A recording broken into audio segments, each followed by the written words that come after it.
Hey everyone, welcome back for episode 3. You want to say hello, guys? Hello. And today, this episode, I'm talking with Heather. And Heather is someone I found on Twitter, which is a thing you don't really need to know about. But we're connected really well on the idea of parenting, guidance, holding space. And we talk about what she's working towards now that her kids have sort of flown the coop. They've left home. They're fully grown up. And what she wants to do in her second, third act of life. Does that sound pretty cool? Yes. Yes, I like the expression, Ruby. And she told me a really cool idea for you too about creating a superhero cape. Yeah, are you excited about that? Yes. Yeah, creating a cape. Depends on what it has on it. Well, it's going to have cool stuff. But yeah, let's get in the episode. So see you later. See you later. Hey Heather. Hey everyone, welcome back. And I'm here with Heather. And I met Heather on a space holding workshop, a guidance workshop, which was really, really cool. And after that workshop, we had another one and we were kind of talking backwards and forwards. And she offered to come on to the podcast, which was really cool. And I was asked, like, what is it that you wanted to talk about? And it was like, kind of like when we can over guide somebody or my idea when you said it was like the advice monster. There's a book called, I can't remember what it's called, but it's one by the guy, it's called The Coaching Habit. And he has this thing where it's like, when you become the advice monster and you're like, and you're just throwing advice at people. And we wanted to sort of discuss it through our lenses. And I'm going to sort of lean into the dad lens a little bit and coaching, and Heather's going to riff on it as well. But what made you kind of come up with that idea? Or actually, let's rewind back.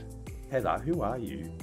Hi. What do you do? I was like, once I've dove into this digital world, and a lot of guided meditations. I'm doing a guided meditation program, certification program, and all these Aussies are like the coolest meditate, and I'm like, I think I might adopt. I might have to culturally misappropriate the accent. Yes, because it's so great. It's so nice. But I live in Middle Earth, USA. I'm in Minnesota. And yeah, so I was a single mom for a long time. My girls are, and I'm still a single mom, but they're off at school, and so I have the ability to be able to reinvent myself and really do what I want. That I feel like I've spent a lifetime getting to. And so I've taken a year off, and I am working on developing a spirituality and personal growth guiding program. And it's new. And as 55, I'm a digital immigrant, and this is a digital world with a bunch of 23-year-old bros and bras, like there's really not many women that are in the game as heavily as it's a masculine world with a lot of enlightenment with these young men that seem to be predominantly the ones that are driving this big change. So it's an interesting place. Yeah, your authenticity coming through on Twitter is kind of like, we were talking about it just before when someone messaged you and said the same thing, which you can go into too, which is really nice. But it's just refreshing with all the Twitter bro stuff, or X, whatever you want to call it, all that stuff that's on there. And someone used this term, I was going to ask you on this, someone used this term the other day. He actually did like this whole digital boot camp around it, the second act boot camp. And it sounded really, I just like the idea of that. And I was going to ask you about it. It's like, it sounds like this is kind of the second act, like where you want to sort of swing into. Does that kind of make sense? Yeah, that's so interesting that you say that. I saw this tarot card. Well, she's a medium, and she works through tarot cards. And she's like, I didn't know what to expect to knock on the door, and like a legit witch was standing there. And I'm like, whoa. She had like the gray, crazy hair and the look, and you go into the room and you're like, oh my God, is there like, is there shrunken heads in here? Like this is, and I've seen her 3 times now. She's well known actually. And she said a couple. What's her name? Nancy Olson, I think is her last name. She's in Minnesota. Yeah, She cool. does digital work too. Like or you could just call her. So remote stuff. And she Yeah, reads it. I'm She's I'm down. profound.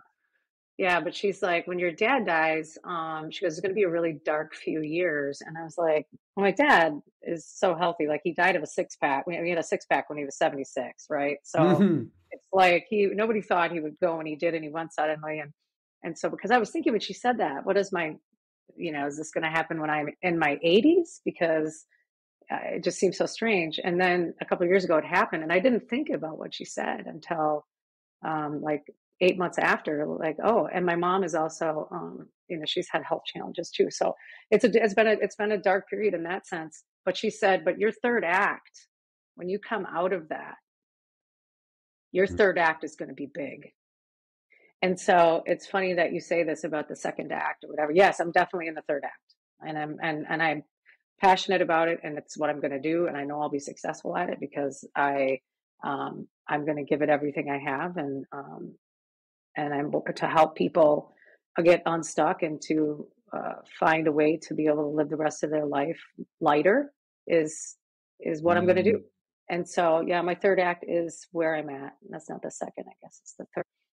Yeah. But yeah, I really resonate with that. I really liked how you said lighter, like get through life lighter. What kind of made you want to go into the guidance kind of support coaching? What kind of attracted you to that? Yeah, so coaching has just never really been the right word for me. It always sounds like right or wrong, like win or lose. And there's so many other coaches out there, and it just never settled well with me. So I thought maybe a concierge, like I could help people become lighter through a concierge service of with different things, because I have a lot of different skill sets that can help people get there. I'm a yoga teacher, guided meditation teacher. I love being out in nature. And I'm a mindfulness home accomplished chef. I cook, with whole ingredients. I love gardening and being in earth. So there's a lot of things that I could do. So I thought, maybe I could cut and paste each one of those things and create a program for somebody as a concierge type thing. So I was looking for, like what I say about finding Nick. This common person I have is he spoke a language I was learning. And so I was like, oh my gosh, who is this guy? What is this? Exactly what I want to do. As soon as I saw him, I was like, I felt the Tetris block settle, and I felt very, very excited. And I was like, this is what I need. So that's how I came across the guiding. And I had not much information on space holding, except for the fact that I do hold space for people without even knowing it. And so falling into it and just learning the skills to do it with more information and knowledge behind it is what I'm now doing. So that's, if that answers your question. Yeah. Then the Tetris piece, mate, put it perfect. Same thing. Just sort of learning on Twitter as we do when we're scrolling the feed, and then Nick's thing come up. I think I met him through Chris Tomaso, I think it's pronounced. But yeah, like I think I met Nick through that. And then same thing. The way Nick was talking, what he was saying, even though I've gone on and done mindset certs and got mentors around coaching to like basically getting clients to do stuff when they're not with you. That was the whole idea when I had my gym. And then I was like, this is actually where the real wins are, and just sort of kept going and going in the mindset piece. But there was always that piece missing. I felt it was always like, everything, like I was a hammer. If that makes sense. And then, the space holding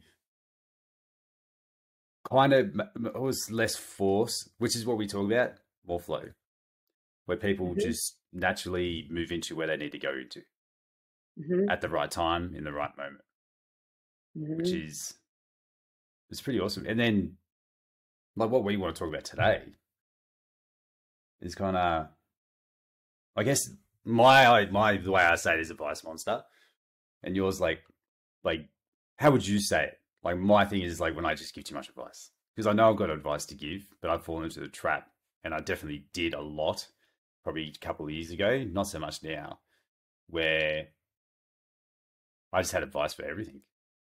Mm. And So, did it with clients.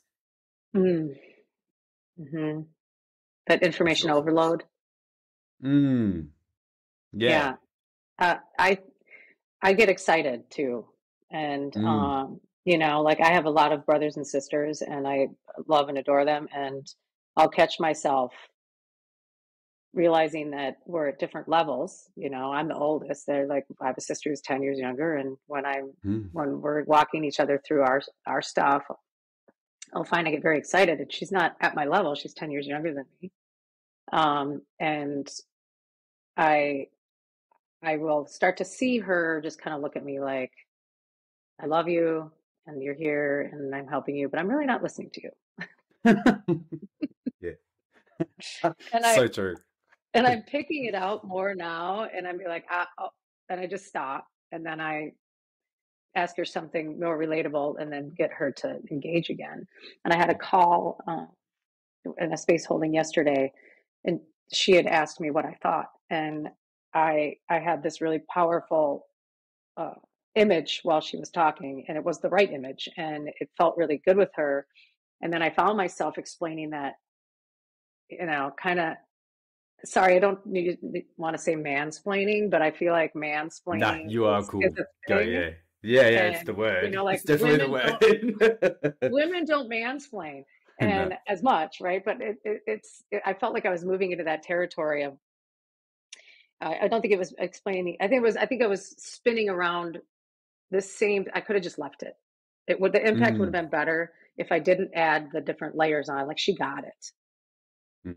And so I caught myself going down that rabbit hole of giving more details. But I found that too, as I get excited. I have a lot of advice and experience. But I think that within space holding, you give that one piece, or a couple, like, how are you feeling? And that's a great one, right? And then they just kind of think about it. And then you can get a little more pointed with the one thing and then let them go and let them explore it and come to it. And we're not there to throw them the life preserver that, when you're the hammer, people are looking for that. They're looking at you like, okay, I don't want to talk anymore. It's getting hot. Like, save me, Yes. throw me the Yeah. lifesaver. And then you're like, Yeah. oh, I'm here to save you because that's what I want to do. And you throw them the lifesaver and then you start talking. They're like, phew, I'm out of the hot seat. Mm. And that basically that they were close. They were probably close or closer to getting to that thing that pushes them back. And they hit that one spot when talking and they're like, okay, I feel good because I opened up a little bit, but we didn't crack through the nut of what really the issue is, right? You didn't get to that stuck energy because they don't want to go there. And so you save them with that lifesaver and or life preserver, whatever it is that you're throwing them. So you just let them talk a little bit more, and then they start to have those like aha moments, right? Where you can just see that nut crack, Yeah. They stop, they get still, they look shocked, they start to cry. Yeah, you've just gotten somewhere, right? You're no longer the hammer. You're just the facilitator to be able to help them to get through that hard stuff. You're holding their hand. You're there with them. You're connecting and holding the safe space where they can, where they find it on their own. And that's when it, I don't really learn very well when somebody else is doing it for me. Like I got to get on the computer while my friend Bjorn is teaching me, Notion. And my spaz around, and he's like, "Nope, Yeah. upper right corner. Nope, the other. Nope, there's the only blue box on there, Heather. Yep, you're getting closer with your cursor." I learned, okay, that blue box. I would say Notion is probably one of the hardest things to ever learn. It's super fun, Thank but you. I'm not alone. it is ridiculously challenging. Excited about it, yeah. Yeah. There's like so much stuff you can do with it, and then when I tell people about it, they're like, "I'm confused." I'm like, "Oh yeah. I can understand that." Relate, yeah. There's like something you mentioned with the hand holding, and I look at the image because I love movies. I go to like the Lord of the Rings thing, where the guide is more like we walk beside them in the sense of as they go through that, crossing that threshold where they're like, yes, I want to learn that thing. And then the Mhm. adventure starts. I want to do this Mhm. thing. It's their choice. Mhm. And that's when the real change happens. And that's where I love working with people, when they're like, yes, I actually do want to go deep and I want to start this adventure. And I really don't know how I'm going to get there, but I can see Mordor from the background, and that's where I'm going to end up. Mhm. And then Nick actually said it really well, because for years, I've pretty much got like just blueprints and roadmaps, and that's what I wanted. Because it's like, I need that. Mhm. And they kind of worked, and then it fell off. And then he goes, yeah, that's because it's a tour. You don't want a tour. You want an adventure. Mhm. If you take the Mhm. tour, you don't learn anything on the way. You'll go Mhm. see stuff, and it'll be there, and then you leave, and it's gone. If you go on an adventure, that stuff stays with you forever. And that hit me hard when we chatted about it, because I was like, huh, it makes so much more sense in the way that I've kind of gone about certain things. Certain stuff, it's been on me and finding that adventure. And the people I've worked with, the ones who made it stick, so to speak, the transformations they've had, because coming from the health and fitness world, everything's about transformations, even though it's all very surface level. The ones who do make it stick and go on to other stuff, it's kind of like they understand that. So, like for me, being in their world is just a guide to nudge them through that first step. Like we mentioned before the call, getting back to baseline, so to speak. Like it's removing those things that they can just sort of open up and go, okay, now how much can I unpack? And they know that there's probably going to be another guide or another mentor that will take them to the next step and then the next step. But it's always them taking the path. And it's not a map showing them exactly what they need to do every single time, because it's just a tour. And that hit me really well. And it made so much more sense. It sort of explained a lot. And I think kind of what we're talking about is, I don't know where my thoughts going with that, but I do believe like the map, the tour is very attractive because it feels easy. Yet it's almost coming from the health and fitness world. It's the yo-yo. It looks awesome. Really good trip. It was a good tour. And I'm back here. Does that make sense? I love that. I absolutely love it. And I think, it's interesting. So hand holding is walking side by side. I meant the same thing, right? Because you can't do Mm, it. Like you have to, at some point you're like, okay, we're here. You're going to go on this little, you're going to go to the right and I'm going to go to the left. We'll meet up when we get over here. mm, But, and you can have, and I've had many adventures while I'm traveling with people, mm. because I'm having my own story. I'm running my own, and somebody else's. You know, I've I've traveled with people that don't travel well, but not very often, and I certainly would never travel with them again. But they're definitely having their own adventure, and I'm having a side adventure with them, not having a good adventure. But I'm also then finding I'm traveling and I'm taking my own adventure and I'm learning and I'm growing. But when you have the tour guide, I love a tour guide, right? Because it's like, oh, thanks. I love go. I just went to DC and they had everything laid out for us. So it wasn't Mm. over scripted. It wasn't. It was just like, what did we want to see? And I wanted to see their favorite sculptures, and in Library Mall. And so we went to their favorite sculptures, and it was wonderful, and it was easy, and it was great.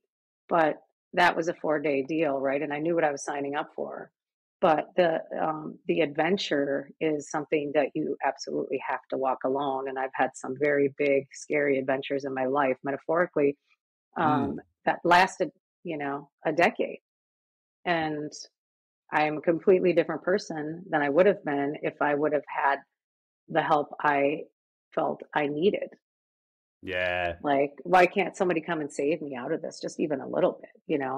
And but I did, and I had one person in particular who really did um, help me, but I had to work for that help. And when I got it, he was a mentor. He was He was somebody that was holding my hand or standing next to me while I was going on the journey. And I could always look and see his light out there somewhere that supported me. And I felt that, and that gave me a lot of strength. But I was absolutely on my own with baggage, with, like not baggage, with little girls. But that was like, I couldn't, my wings were tied to a certain extent because I had to they were in my nest. They were part of my adventure and my journey, and I had to keep them safe. So I couldn't escape. I couldn't, I had a lot more uphill climb with that responsibility on me in my adventure. But the fact that I had to be very, very gritty and really scrappy to make my way out of it with this precious cargo I had with me. It made me a survivor. Like, I'm a very resilient person because of that. So it's interesting when you say that, because we're all on an adventure, really. Like, even when you're being guided, you're in your own head on your own adventure. You're like, having a bad day and you're pretending everything's great because you don't want to bring the rest of the people in your group down. You don't want to hurt the tour guide's feelings or whatever it is. But in general, I love this. The tour is just spoon fed. And then you're back in your comfortable place, having not had to put any energy into thinking about what you're going to be doing, where you're going to be going, how you're going to communicate with people that speak a different language, or what happens when you get lost.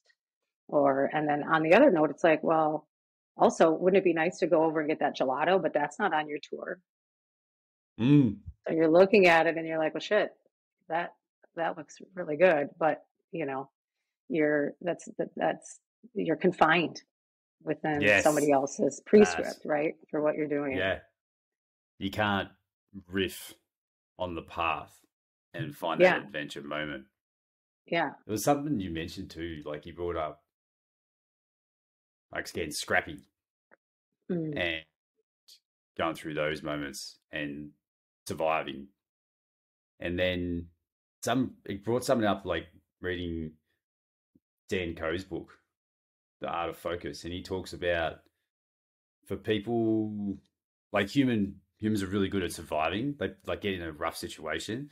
They're really good at sort of surviving that situation. But when they open up and get that a little bit of success, this is what I found myself doing. I was like, I want to go back to that survival mode because that felt good.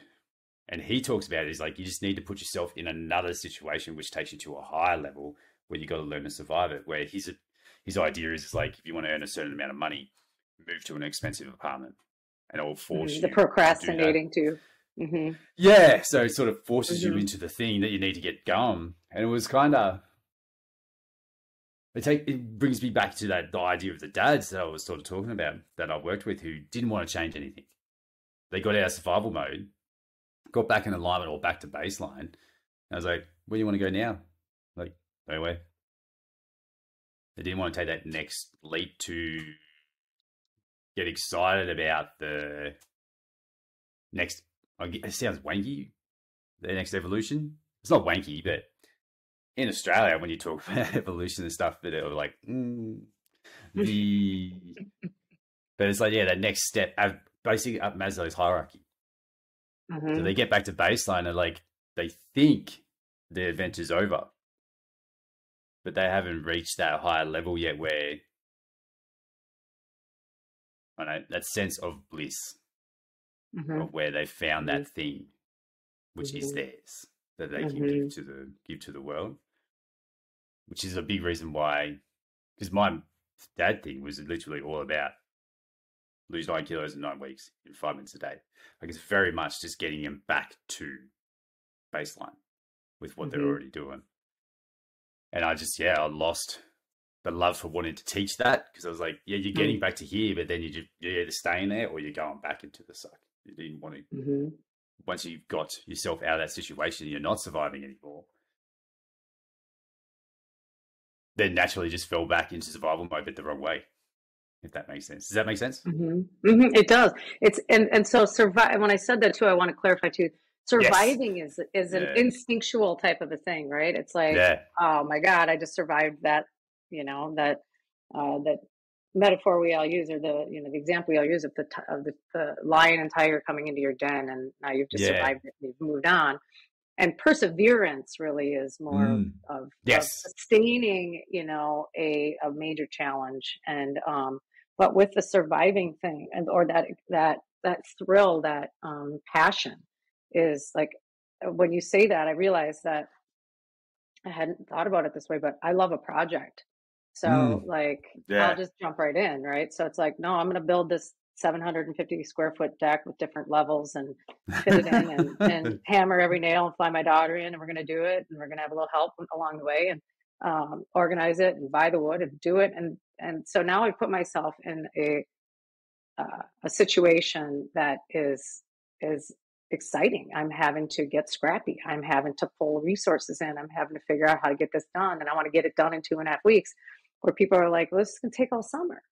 I'm like, no, it's not.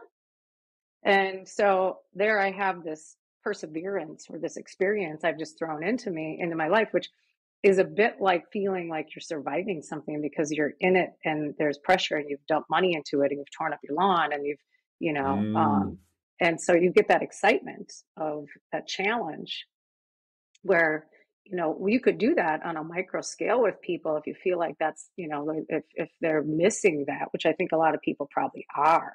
And I think that makes people complacent. And it's this whole crisis, this comfort crisis that we're in. Like, that doesn't make me comfortable to think about building a deck in 2.5 weeks. Well, it doesn't make me comfortable either. Like, but there's some excitement and knowing, like, it's not rocket science. I'm not trying to learn how to make,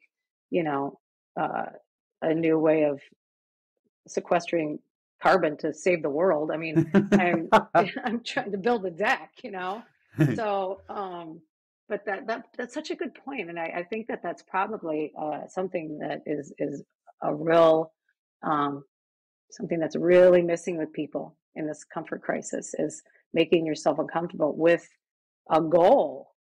Like, putting it out there and just doing it. Let's just get it done. Like, my sister just built desks for her daughter. She's a single mom too. And she had been putting it off, and she was just tackling it on Friday. It makes her feel so good getting it done. It's so empowering.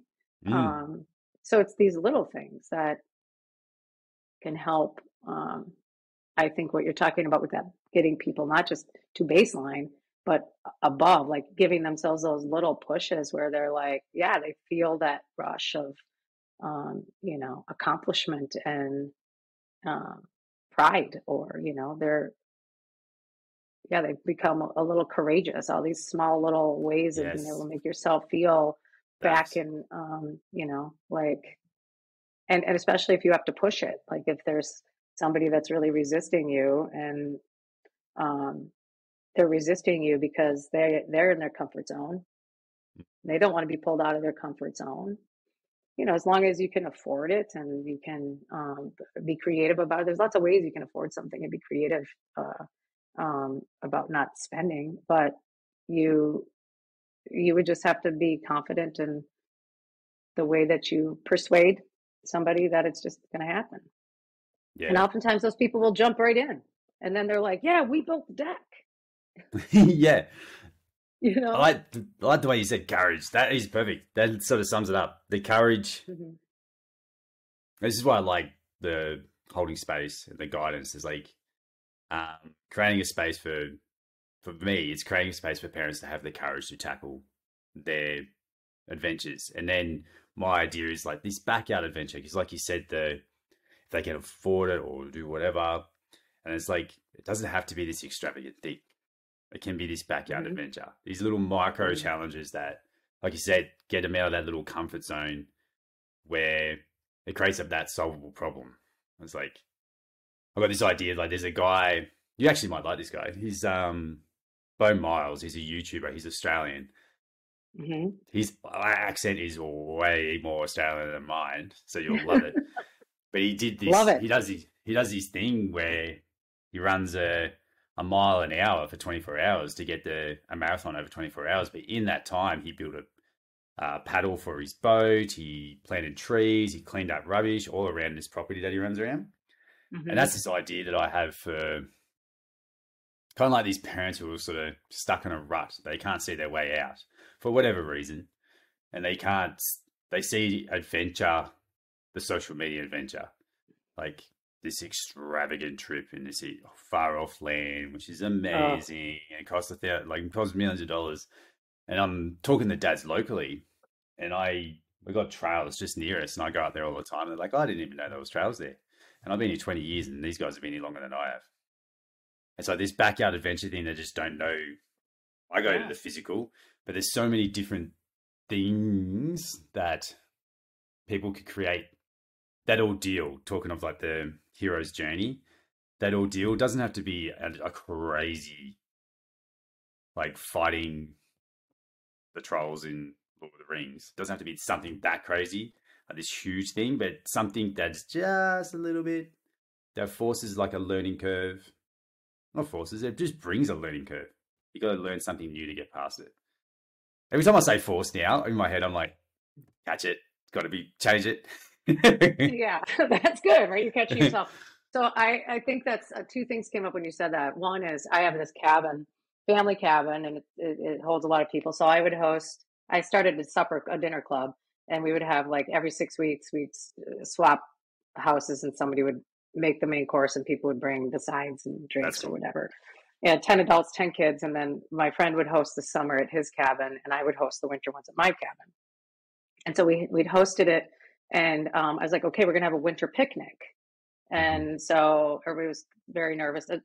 Some had little kids, like one even had like a 6-month-old, whatever. But it's like, this is a family cabin, it's been in the family 125 years. We've all grown up with, my parents blowing bongs when they were in their 20s and like throwing pillows as I'd run through the room and try to trip me as a toddler. It's like, we all survived, we all live.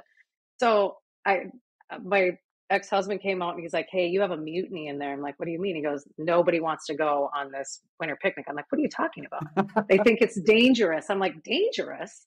It's just right over there on the hill. Whatever, we're doing it. I made it happen. And it was so undangerous, but they think that because I do things that are out of the normal of what they've experienced, that it's going to be dangerous for them, as if I would put their 6-month-old in danger. And of course, then they all loved the bonfire and whatever, but to the backyard adventure, I was walking, there's all these beautiful rivers and lakes, and there's a national scenic waterway called the St. Croix River, and there's beautiful walking paths around it. And I went with this woman, and I'd just been starting to do and explore this park. I said, no, I think we just kind of keep going. I mean, it's a beautiful day in the middle of, we've got suburbs not that far away from us.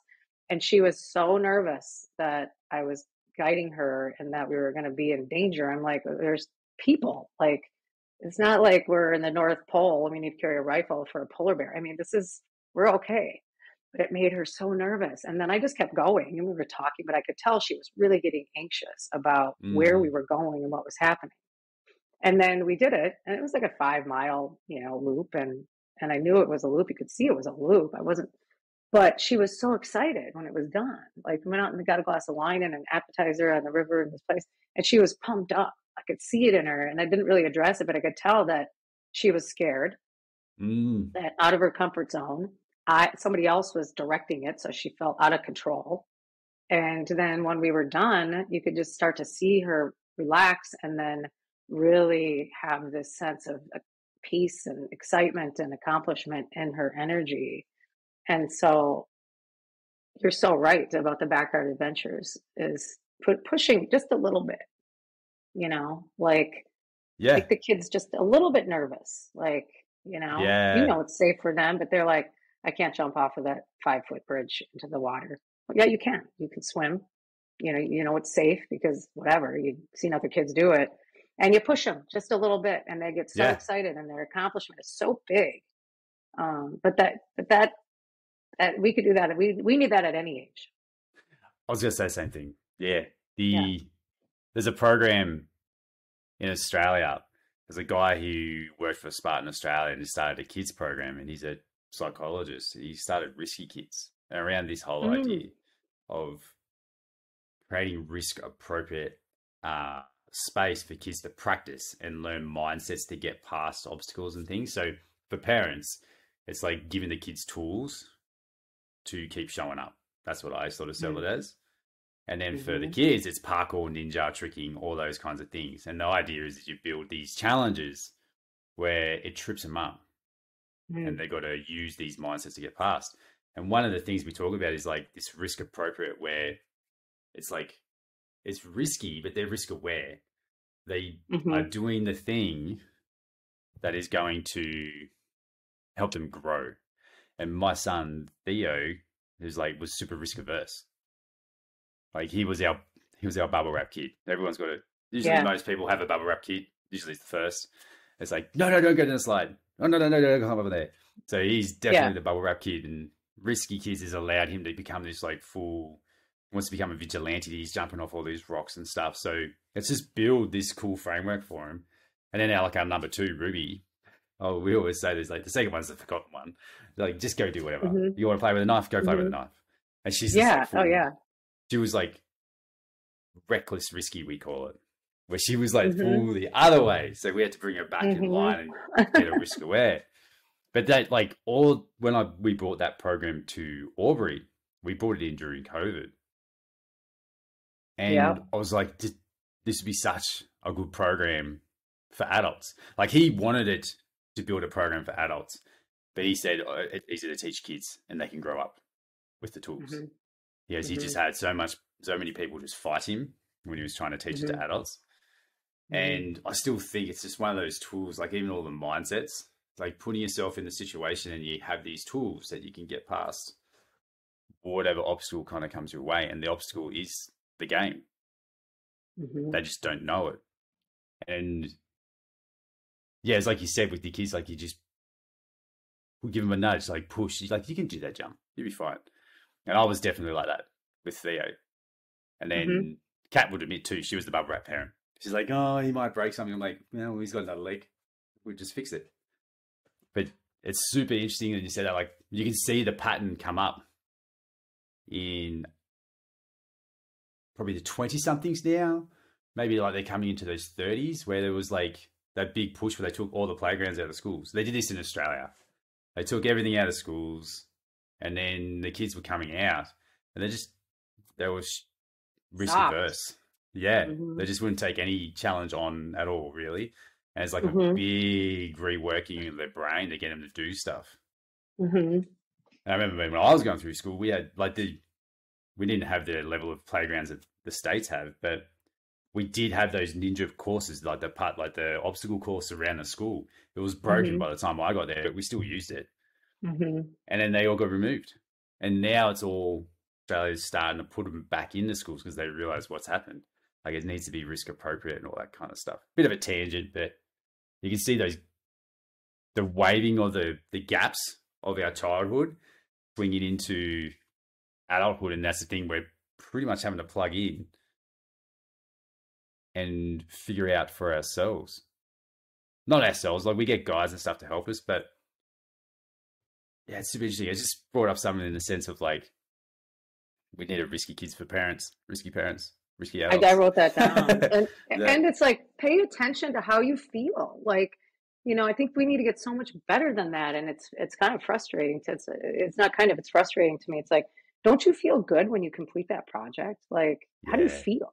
Why don't you just keep that going? You don't have to have a ton of projects, but have something that you accomplish that you talk about doing, and just do it. I have to get, when you talk about, you can see this. Her Band-Aids. Yeah. That's cool. Okay. This is my 23-year-old she'll be 23. She's graduating, going on to get her master's. She's going to love that. We're going to have to share that picture like on YouTube and send it straight to her. I will, because you know what, I'm going to, because it's so her boyfriend was here, and her boyfriend posted something, I think it was on Instagram, and it said, would you rather be a Band-Aid kid or an iPad kid? And he posted this picture of Lily with her Band-Aids. Yeah. And they were torn up knees. And then him, and they were both like 2, and he was on an iPad. Yeah, right. Which would you rather be, an iPad or a Band-Aid kid? And every single person responded and said a Band-Aid kid. Not one person said an iPad kid. So that's on parents, right, to make them do stuff. And like I had a lot of broken bones as a kid. I wasn't very well supervised, which I, am happy with in this. Like my Mm. parents are just like, you guys are natives, go out and do it and be smart about it. Um and I was really pushed by my dad, my sister and I. My parents divorced and remarried. We were raised like boys, and dad would say, you guys go out there and I need you to come out to the field, and we're just going to 5 minutes, we're going to chop some wood. And it would be this, these limbs in this tree and a wood splitter, which would like can kill people. Yeah. And then he would say, okay, when you're done, come back in. We're like, what? And he leaves my brother and I, and we're like, 12 and 10, and we're splitting a cord of wood with this machine. So I was raised more like that, which I appreciate, because I'm an adventurer in everything I do, and I feel that, and I'm confident in it. But I feel like people need to be as much as I am with that, but a little bit bringing in, that's such a sense of accomplishment you have when it's done, and there's something to look at that you've done and created and learned how to do, right? Like, not hard to learn how to do a lot of things, to do little projects around your home, or then your I think, space, sanctify it. yeah. And something come up for me while you were saying that is because I want to I want to give a bit of a takeaway. It's like, we all know that we need to get outside our comfort zone, but what does that kind of mean? And I look through the lens of being a parent, because that's the world I'm in. And I was listening to another podcast. There's a really good podcast in Australia called The Imperfects, and they talk about safety behavior. And it hit home for me because I lean into safety behavior to get out of uncomfortableness. And I didn't know I was doing it. I was subconsciously doing it, because there's so many tools for us now to distract us. So for anyone who's listening, my recommendation would be to start leaning into the uncomfortable. Like, if you're feeling uncomfortable about something, your kid's on top of a big rock and they're going to jump, lean into it and just, I would say let it fly, but depending on how high the rock is, it's like that uncomfortableness is probably your gut telling you that you're leaning in the right direction. Or like, in the sense of, like you said, the iPad kid, like we're discussing now at home, because juggling Theo's potential autism when we get the assessment done and all that kind of stuff that we're having, that basically these behaviors, we want to just rip the TV out. We want to get rid of it altogether, because that's his safety behavior. It will spark up more behaviors. So it's going to create more uncomfortableness, but I think the growth will be way bigger on the back end, because we're going to figure out the tools that he can use when the TV's not around. Because one of the things is that he regulates with me wrestling him on the trampoline. And every time I do it, I'm like, while we're doing it, like, mate, what's a way we can do this when you're at school? Like, I can't come into the class and just start wrestling you. It'd be kind of awkward. I might get in trouble.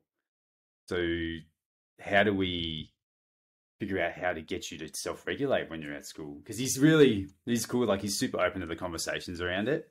And he's like, I just don't really know, Dad. He's like, what they do is there's a little trampoline, which is the good one. And then the other one is that he gets to go in the corner and watch an iPad. So it's like getting that screen, and yes, it's bringing the behavior down, but I believe all it does is it builds it up and puts it into this battery tank for it to be exploded out later. Because it's not really a regulating tool. It's just more of a masking tool. So anyway, the idea, going back to like that sense of uncomfortableness, like what we did in that holding space, that second workshop we had when Nick held space for me, and I was super uncomfortable, but it just moved so much stuff through me, which was incredible. It's so powerful. Yeah, it was awesome to have all you guys there too, and just sort of like support me through that. And afterwards, it was really nice. I think for anyone who's listening, it's like, find that little bit of uncomfortableness. That doesn't freak you out. Like, you don't want it to be too far up into the extreme where you get frustrated or cause like mad anxiety, but just that little bit to sort of build that back in, because I've fallen for it. Even with Twitter, I don't have the other social medias on my phone, but I still got Twitter, and I'll fall back in there and just block my brain out, do the thing. And all I'm doing is stunting my next adventure. I think a good way of being able to, a good barometer for leaning into uncomfortableness a little bit is, do you have excitement in your stomach? Because that excitement is, it's not terror. Like when I can't jump off cliffs anymore, just even low ones. And not like I ever jumped that high, but I could do it. I can't even do it anymore. I don't know what's happened in my, as I've, increased levels of age, but, and I know what that feeling is like, Yeah. I don't like it, but I also know what excitement feels like. It's like, oh, you get that this thing in you. So that's a good barometer. And if I want to say one thing about your son with pulling away the iPad, is I had this thought, is when, a disability is something that uses crutches to get you, so somebody that has a disability has crutches or support systems outside of themselves to be able to manage. And so do you really, so the television or the screen time is a crutch for him. It's not helping him. It's just supporting him in his disability to, kind of maintain this state of calm or whatever. So if you pull away the crutches and you make the person who's got, issues with their musculoskeletal system, they learn how to walk. It's uncomfortable. It hurts, but you take that support system away for a while, they develop a new support system within themselves. So now that can't always happen, but when you have somebody, to not label it a disability, to give them the tools to be able to work through a condition, right? Yeah. So if you look at it that way, that's a pretty powerful frame to put it in, of what are the crutches that he has, and we're taking those away, and we're going to give him the tools to manage this condition. And that's what I said to him, the way I describe it to him, because he's so big into superheroes. Like, you have a superpower, man. If we keep putting these screens in front of you, it's your kryptonite. It will take it away. Does he have a cape? Oh, he's got so many. He's like his own cape that you've made for him. Maybe may have. Oh no, I should do that actually. Yeah, that's a really good idea. You keep sewing things onto it when you get certain levels, and you get to pick them out and buy them, and they're waiting in a thing, and it's like, that's okay, this is the one. Idea. I like that idea. He would love that because he's wants to make a movie, a superhero movie, and he wants to be the star and the director. He will. Yeah, I think so too. I think like his brain is suited for definitely being a director. He's really good at bringing in all that stuff into a framework and a picture that would look good because of his artistic sense. And I guess like for anyone who got triggered by what we're kind of saying, where we're like, if your kid's really ratty, just take the screen away, and it just like freaks you out. Like it's literally the only way, especially if you're a single parent, like it's the only way you can sort of get stuff done. We don't mean like ripping the Band-Aid off, throwing the baby out with the bathwater kind of thing. Just little bits. And we totally get it. Like when Kat's away for work and I've got to make dinner and it's been a full-on day, I will put on Bluey on the TV just to get the kids to do that so I can do dinner.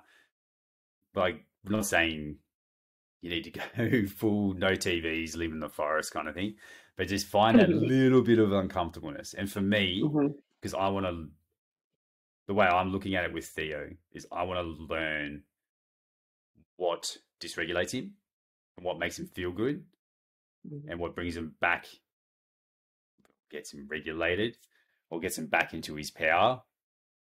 So we can do it quicker. So he can bounce back into alignment faster. And all I noticed was that the TV just makes that harder. That's the only reason I thought about it. And in the sense of being an adult, where are you leaning into the comfortable too much? And where you're just sort of floating through. And there was another post I saw on Reddit. I saved it, and this guy said, if you're stuck in a rut, you need to introduce something that brings you out of it. Build a deck. which for me was this holding space with you guys. Mm-hmm. Like I was still growing, but I was sort of like in this weird cycle. Like it was the same inputs, and I wasn't really taking that next evolution of where I wanted to go. And finding Nick and falling in with the crowd, our crew, has been super helpful. Is there any big takeaways you want to give anyone today? Anything really big you want to share for anyone? Doesn't have to be big, small, whatever you think. Yeah, I just I was thinking today about your passion, just people's passion. I was writing a post on it, and it was like, do yourself a favor and think about it. It's like, well, I don't really know what my passions are. Well, what do you do when you don't want to do something, right? What do you fall to? For me, I love to go in the kitchen, or I love to go in the gardens when I'm trying to distract myself from doing the hard thing. So I know those are passions of mine. And if you don't know, ask people, like, what do you think my passions are? Because people know, close to you, know you well. So try to figure out, do the work to find out what your passion is, and then how you can spend more time in that passionate state, So that, I think that will help falling into that uncomfortable place and leaning into your adventure and growing your spirituality and your personal growth, and that will help all the people around you. That's pretty awesome.